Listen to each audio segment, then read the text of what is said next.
Hello guys, in today's video I'm going to show you how to fix PGA Tour stuck on on loading screen.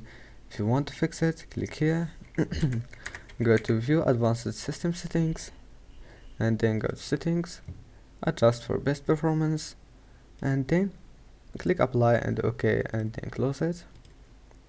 After that, go to Windows Update Settings. Now make sure to install all the updates that you can find, and then go back, restart your computer, and then go to GeForce Experience,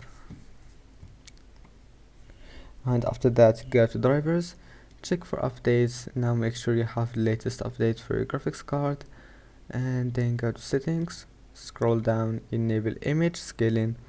Your problem must be fixed. Don't forget to like. See you in the next video.